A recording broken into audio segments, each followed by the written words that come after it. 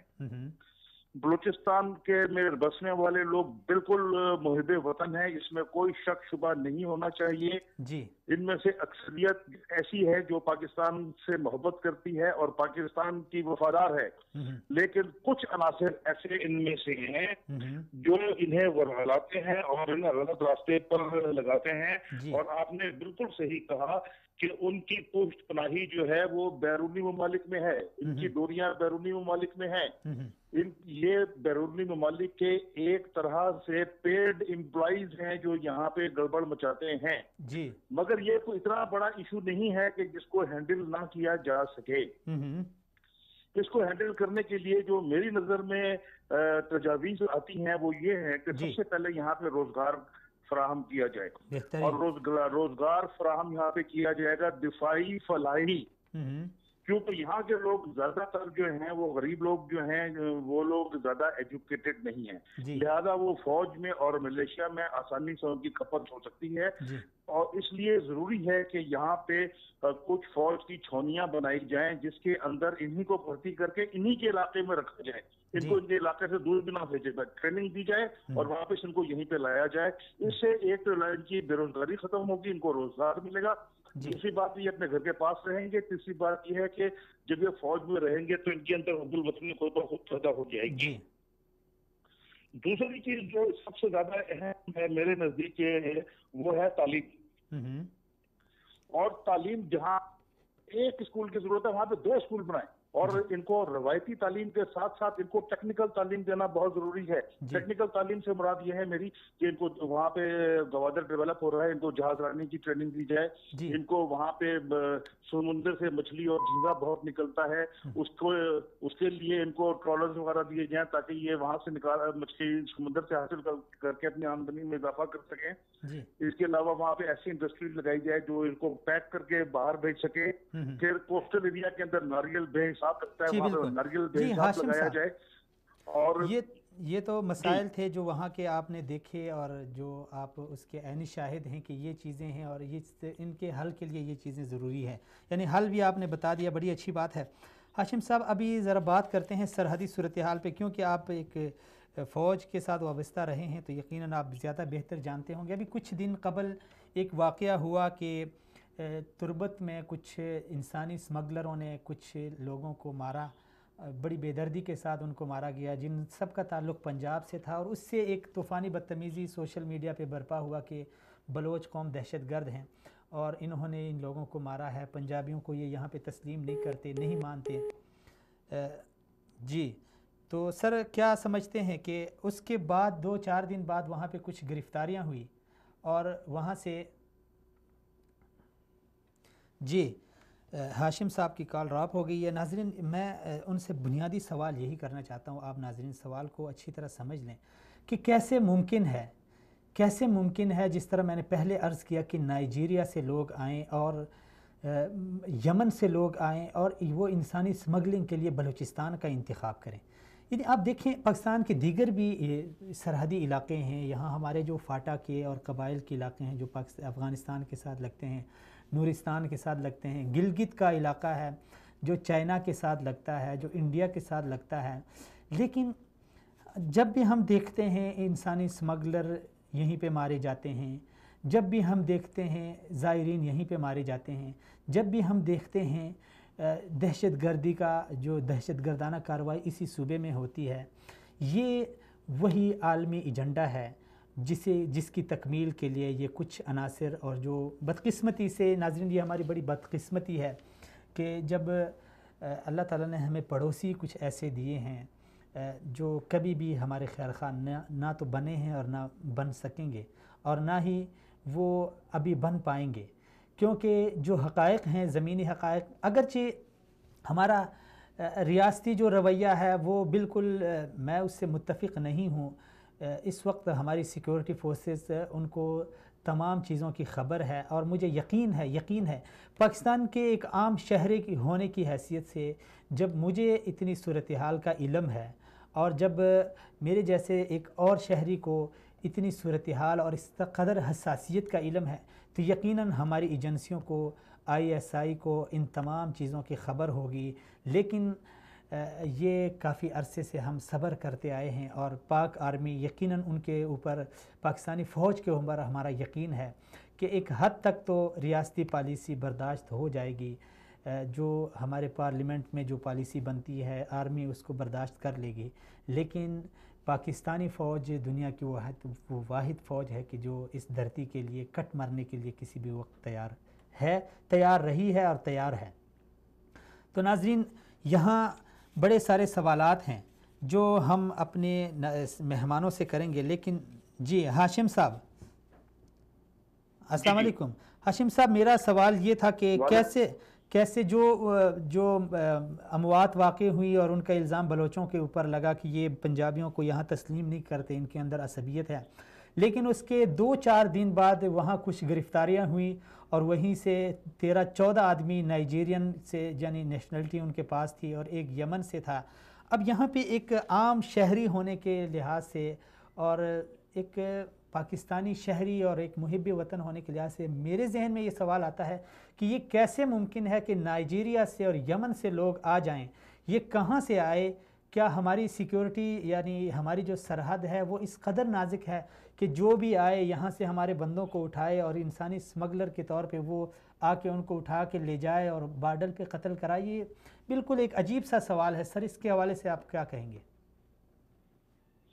دیکھیے، جو تربت کا ایریا ہے اس کا بارڈر جو ہے ایران اور افغانستان سے لگتا ہے جی۔ بلوچستان کا بارڈر ہمارے 2 ہمسائے ملکوں سے لگتا ہے، ایک ایران ہے، دوسرا افغانستان ہے جی۔ اور ان دونوں سے ہمارے تعلقات اتنے اچھے تھے کہ ہم نے کبھی وہاں پہ فوج رکھنے کی ضرورت محسوس نہیں کی۔ جی بالکل۔ آپ جان کے حیرت ہوگی کہ 1980 میں ایک سپاہی خاکی وردی پہننے والا پورے مکران ڈویژن میں ہی نہیں تھا۔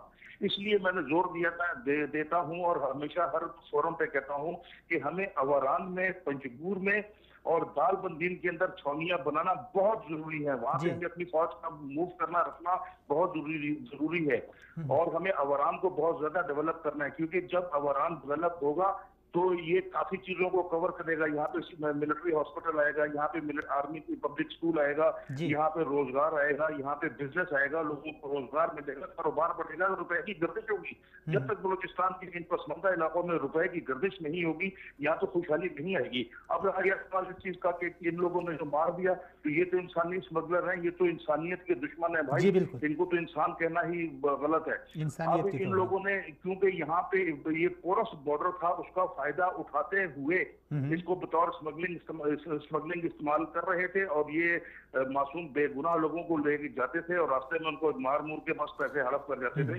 یہ ایک ظالموں کا گروہ سر، یہ تو ہے، لیکن سوال شہری، عام شہری ہونے کے بلوچوں کا کوئی تعلق نہیں ہے۔ میں آپ کو واضح الفاظ، بلوچ بالکل ایسے نہیں ہے، بلوچ بہت عزت دار اور غیرت والے لوگ ہیں۔ بلوچ اپنی زبان کے پکے ہیں، وہ پاکستان کے وفادار ہیں، وہ پاکستان کے ساتھ رہنا چاہتے ہیں۔ میں نے بلوچ کو کمان کیا ہے، میری کمان میں بلوچ رہے ہیں، میں نے ان کو بہترین سپاہی پایا، بہترین پاکستان کے وفادار پایا، مجھے ان سے کسی قسم کی کوئی شکایت نہیں ہے۔ فرق صرف یہ ہے کہ ذرا تھوڑی سی ہینڈلنگ کرنے کی ضرورت ہے۔ اب بلوچستان کا خوشحال بلوچستان پروگرام میں شروع ہو رہا ہے، انشاءاللہ دیکھیں گے کہ اس سے بہت فرق پڑے گا اور یہ سب چیزیں ختم ہو جائیں گی۔ اور ایک اور چیز، بلوچستان کے لوگوں کو بیرونی دنیا کے بارے میں معلومات بہت کم ہے، وہاں پہ ٹیلی ویژن کا کوئی انتظام نہیں ہے، وہاں پہ خبر کا کوئی انتظام نہیں ہے، اس وجہ سے بھی یہ لوگ تھوڑے سے آسانی سے گمراہ کیے جاتے ہیں۔ ایک غربت اور ایک وہاں پہ کمیونیکیشن کا نہ ہونا، ان دو چیزوں کی وجہ سے گمراہی کا باعث بنا۔ اگر حکومت وہاں پہ ٹیلی ویژن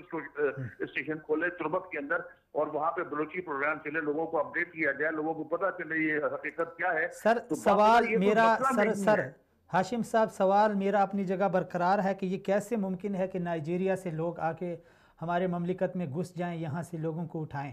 کیسے ممکن کہ یمن سے لوگ آئیں؟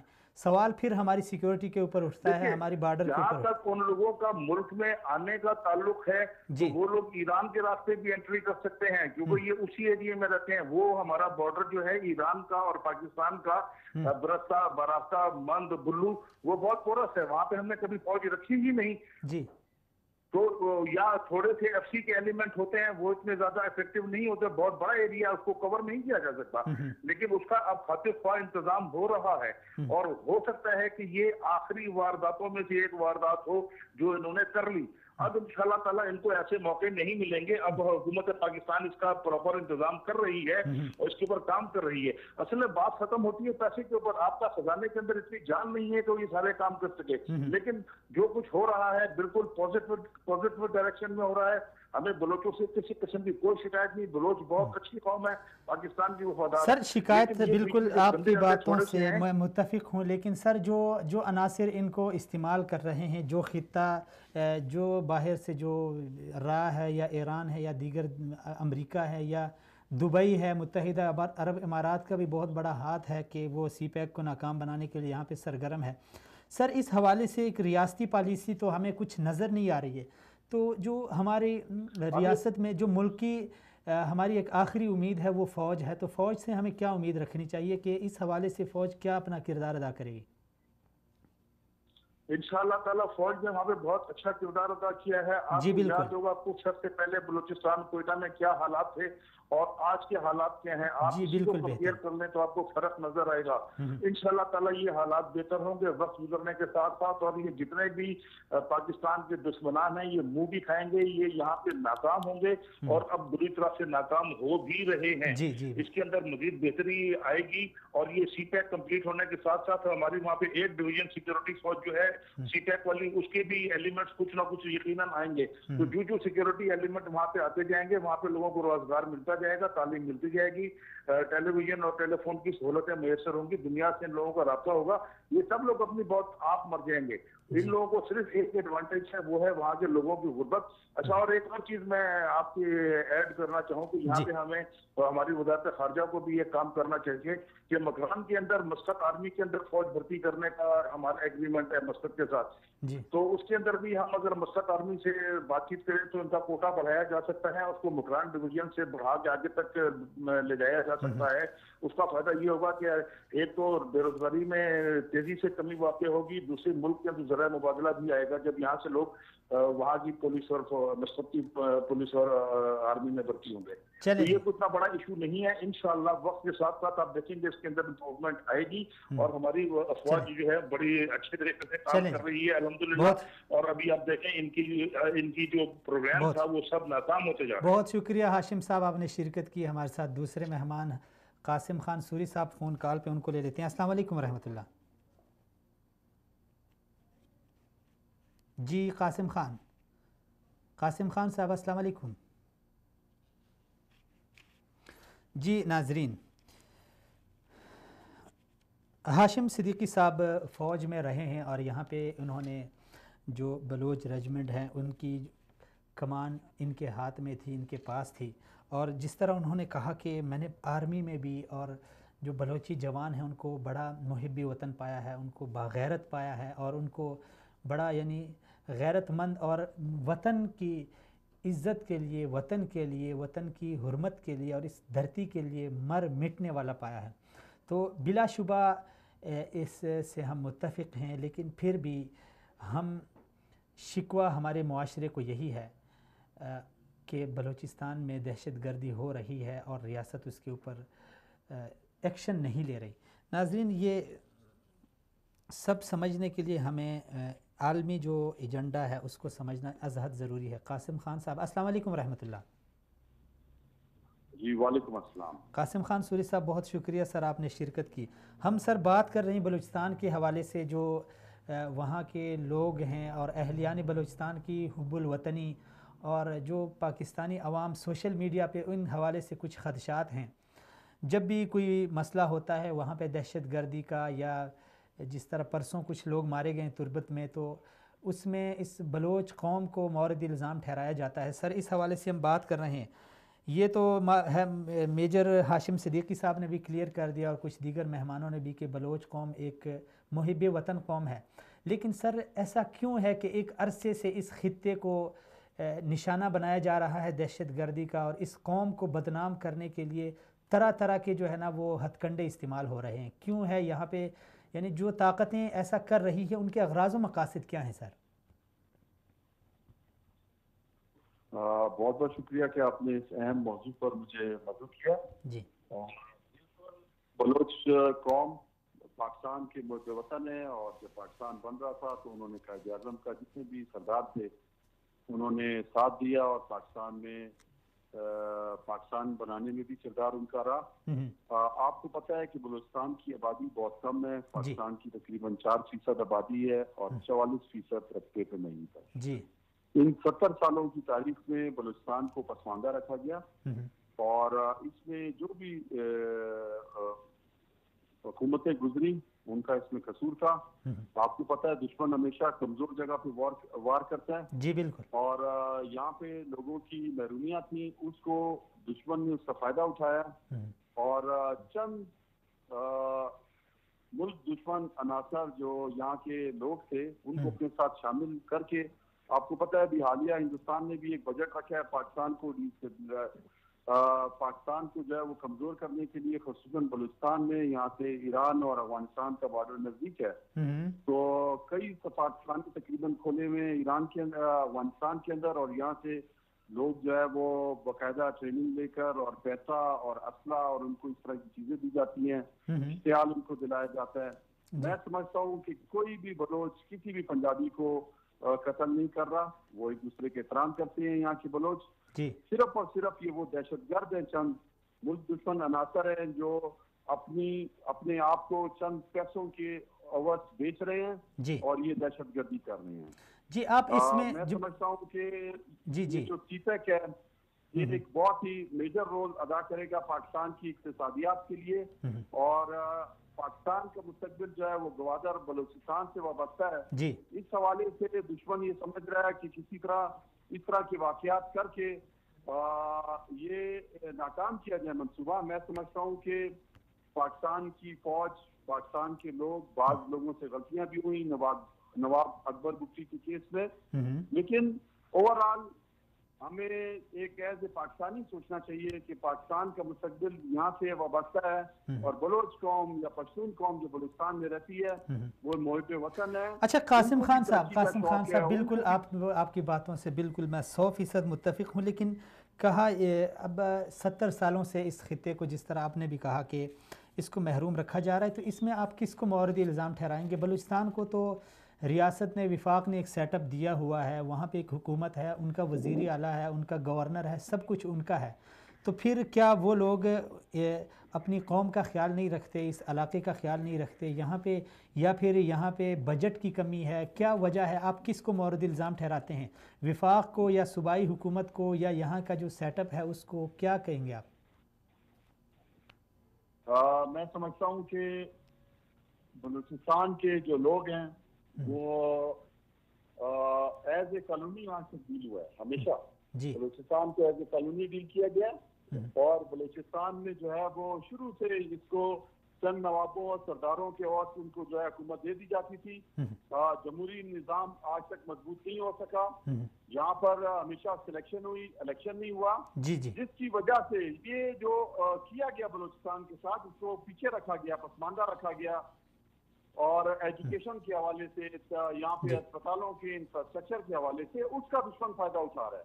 جو بھی آیا اس نے معافیاں مانگی، چاہے وہ سرکار، چاہے وہ جمہوری گورنمنٹ تھی یا ہمارے جو ہے وہ فوجی بھائی تھے، انہوں نے ہمیشہ جو ہے آ کے پہلے بلوچستان کے لوگوں سے معافیاں مانگی. جی بالکل. میں سمجھتا ہوں کہ اب ازالے کا ٹائم آ رہا ہے. پاکستان تحریک انصاف عمران خان نے ہمیشہ کہا ہے کہ بلوچستان کو اسپیشل اسٹیٹس دیا جائے گا قاسم خان صاحب، یہاں کے لوگوں کی احساس سے محرومی دور کی جائے گی. جی بالکل. تو آپ نے جس طرح آپ نے فرمایا کہ قاسم خان صاحب وطن لوگ ہیں، آپ نے فرمایا کہ الیکشن نہیں یہاں پہ سلیکشن ہو رہی ہے، یہ بات بالکل میرے ذہن میں ایک سوال آیا کہ یہ کہا جا رہا ہے کہ بلوچستان میں جتنی بھی حکومت دی جاتی ہے وہ نوابوں کو اور سرداروں کو، اور یقیناً وہ یہ نہیں چاہتے کہ جو نچلی عوام ہے وہ پڑھے خواندہ ہو، تعلیمی یافتہ ہو اور وہ آگے ترقی کرے، کیونکہ پھر ان کے لیے نوکر چاکر اور ان کی ضرورت پڑے گی اور یہ لوگ ترقی کر جائیں گے.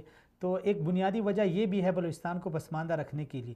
تو آپ نے تو یہاں پر ایزی طریقے سے آسانی سے حکومت کرنے کے لیے ٹول جس طرح انگریز استعمال کرتا تھا، کچھ لوگوں کو اپنے ساتھ ملا کر حکومت کرتا تھا، وہی ہماری وفاقی حکومت نے بھی تک کیا تھا. تو کچھ لوگوں کو اپنے ساتھ ملا کر پھر انہی کو اختیارات دے کے ان سے کچھ بھی نہیں پوچھتے تھے. جب آپ کسی سے پوچھو گے نہیں تو وہ صرف اپنی جیب میں ڈالے گا، کچھ بھی نہیں کرے گا. جب ہمارے وزیر اعظم اس طرح کے نائب ہوں گے، اس طرح کے کرپٹ ہوں گے، جو اپنے بچوں اور اپنے خاندان کو دیکھیں گے، جو ہمارے 3 دفعہ وزیر اعظم رہ چکا ہو، جب وہ اس سوچ کا ہوگا تو آپ کا کیا خیال ہے وہ بلوچستان کے لوگوں سے پوچھے گا؟ تو آپ ایسا لگا رہا ہے جو خود بڑے بڑے کمیشن کھائے گا، جو خود پاکستان سے کرنسی باہر لے کر جائے گا، جس کا وزیر خارجہ خود لکھ کر دے رہا ہوگا عدالت میں کہ میں نے جو ہے نا منی لانڈرنگ کی ہے. آپ کیا سمجھو گے کہ اس طرح کی حکومتیں جو ہے وہ بلوچستان میں ترقی لائیں گی؟ ہرگز نہیں. تو میں سمجھتا ہوں کہ اس طرح کی حکومتوں کے فیلئر کی وجہ سے بلوچستان پہ آج دشمن وار کر رہا ہے، آج اس کو کمزور کرنا چاہ رہا ہے. ہمیں بھی دیکھنا ہے، ہم نے اس اوور آل پھر بھی دشمن کا مقابلہ کرنا ہے. اور بلوچ قوم اور پشتون قوم جو بلوچستان میں رہتے ہیں وہ آج بھی مقابلہ کر رہے ہیں، جانے دے رہے ہیں پاکستان کے لیے، دھماکوں میں شہید ہو رہے ہیں، لیکن اس کے باوجود پاکستان کا جھنڈا لہراتے ہیں. اس وجہ سے ایک آزاد جس نام سے قائد اعظم اور علامہ اقبال کا جو خواب تھا اس کی تعبیر چاہتے ہیں. ہم یہ نہیں چاہتے کہ محفوظ ہوتے رہیں دن بدن اور غلامی کی زندگی گزارے، ادارے کمزور ہوتے رہیں. تو میں سمجھتا ہوں ادارے جب کمزور ہوں گے تو پاکستان کمزور ہوگا. جی بہت شکریہ قاسم خان صاحب، جی بہت شکریہ. سلامت رہیں، آپ نے ٹائم دیا. ہمارے پاس وقت بہت ہے اور ہمارے ایک بہت ہی اہم مہمان بشارت حسین صاحب بھی ابھی رہتے ہیں، ان سے بھی ہم نے بات کرنی ہے. بشارت حسین صاحب سینئر تجزیہ نگار صحافی ہیں اور وہ ان کا اگرچہ تعلق گلگت بلتستان سے ہے لیکن حالات کے اوپر ان کی بڑی گہری نظر ہیں، اور خاص کر جو بلوچستان اور گلگت کے حوالے سے اس وقت ان کی جو حالیہ نظر ہے وہ بہت ہی تیز اور گہری ہے، کیونکہ سی پیک کے لیے اور پاکستان کی تقدیر بدلنے کے لیے ہمیں یہ جو خطہ ہے اس کی حفاظت از حد ضروری ہے، کیونکہ سی پیک کا آغاز گلگت سے اور اختتام آ کے گوادر بلوچستان میں ہوتا ہے. اسی لیے دشمن نے بھی ان 2 علاقوں کو اور ان 2 خطوں کو بڑی چالاکی کے ساتھ اور بڑی عیاری اور مکاری کے ساتھ نشانہ بنا رکھا ہے. اگر گلگت بلتستان کو بھی ہم دیکھیں تو وہاں پہ بھی ایک شورش بپا ہے، وہاں پہ بھی ابھی لوگ سر اٹھا رہے ہیں، جگہ جگہ پہ علیحدگی پسند قوم پرست لوگ وہ سر اٹھا رہے ہیں اور علیحدگی کے نعرے لگا رہے ہیں. بلوچستان کی صورتحال پہ تو ابھی ہم نے تفصیل کے ساتھ بات کی ہے. تو ریاست جب ایسی صورتحال جب ریاست کے سامنے ہو تو ریاست کو یہاں پہ سختی نہیں، پیار کے ساتھ ان لوگوں کو اپنے ساتھ ملانا چاہیے. یہاں پہ جو ان کے مسائل ہیں ان کو حل کرنا چاہیے. اور اگر ریاست بھی یہی برتاؤ روا رکھے گی، جس طرح بھی قاسم خان صاحب نے کہا کہ الیکشن نہیں سلیکشن ہو رہے ہیں، وفاق میں جو ہوتا ہے وہ اپنی مرضی کا بندہ جب صوبے میں لائے گا تو خاک وہ عوام کی فلاح و بہبود کے لیے کام کرے گا. وہ تو وہی کام کرے گا جو اس کا آقا جو اسلام آباد میں بیٹھا ہے جو وہ چاہے گا. بلوچستان کی صورتحال بھی یہی ہے. یہاں پہ جو حکومت آتی ہے ہم یہ کہتے ہیں اگر گلگت بلتستان اور بلوچستان کا ہم موازنہ کریں تو گلگت بلتستان کی محرومی تو کچھ نہ کچھ سمجھ میں آتی ہے، کیونکہ وہاں پہ ریاست نے ان کو سینٹ میں نمائندگی نہیں دی، ان کو قومی اسمبلی میں نمائندگی نہیں دی، اور اس کے باوجود ان کے اوپر ٹیکسز لگ رہے ہیں، ان کے اوپر سی پیک میں ان کو، یعنی آپ حیران ہوں گے کہ 600 کلومیٹر تک جو ہے نا وہ راستہ وہ گلگت سے ہو کے گزرتا ہے، لیکن پھر بھی اس صوبے کو کافی حد تک سی پیک کے جو منصوبے ہیں ان سے محروم رکھا گیا ہے. بشارت صاحب سے بات کرتے ہیں اس حوالے سے. السلام علیکم ورحمۃ اللہ. وعلیکم السلام ورحمۃ اللہ وبرکاتہ۔ بشارت صاحب بہت شکریہ، جی بہت شکریہ، سلامت رہیں، آپ نے ٹائم دیا، وقت ہمارے پاس بہت کم رہ گیا۔ بشارت صاحب ہم بات کر رہے ہیں بلوچستان کے حوالے سے، بلوچستان کی حساسیت اور وہاں کے مسائل کے حوالے سے، چونکہ گلگت بلتستان اور بلوچستان یہ دونوں، یہ جو پاکستان کے دو تان ہیں، یہ پاکستان کے لیے بہت ہی اہم ہے، اور خاص کر اس وقت ان کی اہمیت بڑھ جاتی ہے جب سی پیک کا منصوبہ یہاں سے شروع ہوتا ہے اور یہاں پہ یعنی بلوچستان میں ان کا اختتام ہوتا ہے۔ اس حوالے سے آپ کیا سمجھتے ہیں کہ ان دو علاقوں کی یعنی دو خطوں کی حساسیت کس قدر بڑھ گئی ہے ان دنوں میں؟ بسم اللہ الرحمن الرحیم۔ سب سے پہلے تو میں عرض کرتا چلوں کہ آپ کے تمام مہمانوں کو میری طرف سے سلام جی، اور میں یہ عرض کروں کہ بلوچستان اور گلگت بلتستان جو سی پیک کا جو معاہدہ شروع ہوا ہے، یہ دو علاقے جو ہیں وہ پاکستان کے لیے بہت امپورٹنٹ ہیں جی، تو اس کے لیے یہاں پہ یہ امپورٹنٹ اس لیے بھی ہے کہ یہاں پہ جو چائنا اپنا جو ہے تقریباً $54 ارب اس پہ جو خرچ کرے گا، جی، اس کے لیے یہاں پہ سیکورٹی وغیرہ کا جو مسئلہ ہے اس کو بھی دیکھنا ہوگا پاکستان کو خاص طور۔ اور میں سمجھتا ہوں پاکستانی سیکورٹی ایجنسی جو ہیں ان کو بھی یہ دیکھنا ہوگا۔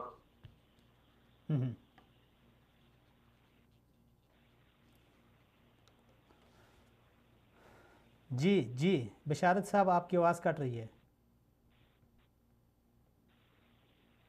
جی بشارت صاحب۔ جناب صاحب جی جی جی جی عبداللہ صاحب میں عرض کر رہا تھا میں عرض کر رہا تھا یہ دونوں ریجن جو ہے نا وہ پاکستان کے لیے بہت امپورٹنٹ ہے۔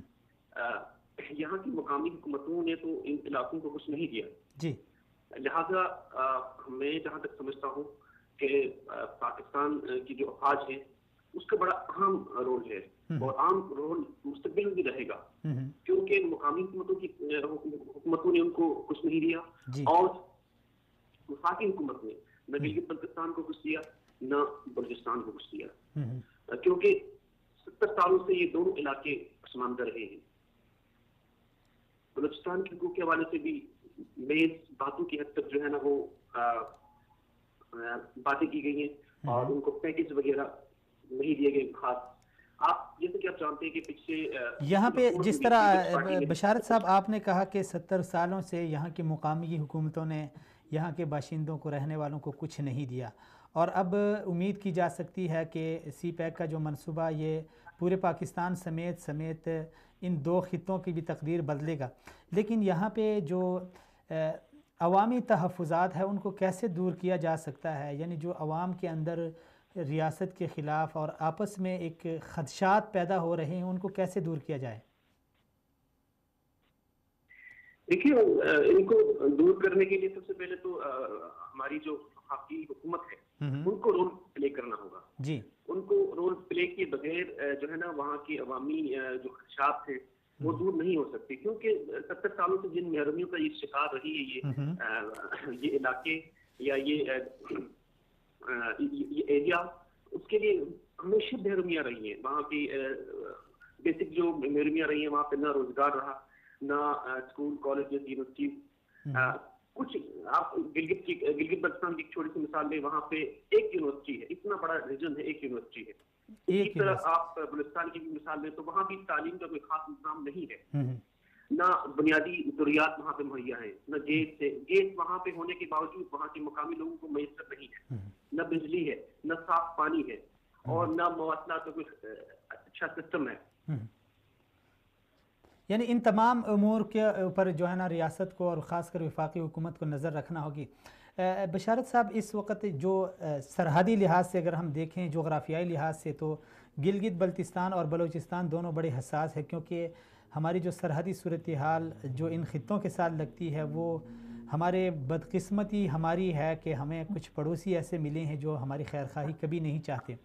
اس وقت جو بلوچستان کی سرحدی صورتحال ہے اس حوالے سے آپ کا کیا کہنا ہے کہ اس حوالے سے حکومت کو کیا اقدامات کرنے ہوں گے؟ کیونکہ وہیں سے بیرونی عناصر آتے ہیں اور وہیں سے وہ آ کے بلوچستان میں تخریب کاری کرتے ہیں، لوگوں کو استعمال کرتے ہیں، وہاں پہ دہشت پھیلاتے ہیں.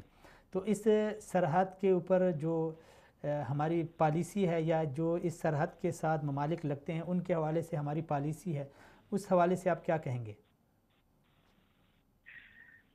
جی میں یہ اس سے یہاں پر عرض کرتا چلوں کہ وہاں کے مقامی لوگوں کو جو ہے نا وہاں ان کو جو ہے نا بنیادی سہولیات فراہم کرنی ہوگی. بنیادی سہولیات کے ساتھ ان کو جو ہے نا جس مسائل کا وہ شکار ہے، جن پرابلمس کا ان کو سامنا ہے، ان کو ایڈجسٹ کرنا ہوگا. ایڈجسٹ کرنے کے بعد ان کو وہاں فراہم کرنا ہوگا اور وہاں کے مقامی لوگوں کو ساتھ لے کے چلنا ہوگا. ساتھ لیے بغیر جو ہے نا نہ تو بلوچستان ترقی کر سکتا ہے، نہ گلگت بلتستان ترقی کر سکتا ہے، نہ پاکستان ترقی کر سکتا ہے، کیونکہ یہ دونوں خطے پاکستان کے لیے لازمی. جی بہت اہم ہے. جی چلیں جی بشارت صاحب، بہت شکریہ، ٹائم ہمارے پاس ختم ہوا ہے. ناظرین، یہی جو دو تان ہیں گلگت بلتستان اور بلوچستان، یہ پاکستان کے لیے نہایت ہی اہم ہیں اور ان کی اہمیت سے انکار نہیں کیا جا سکتا.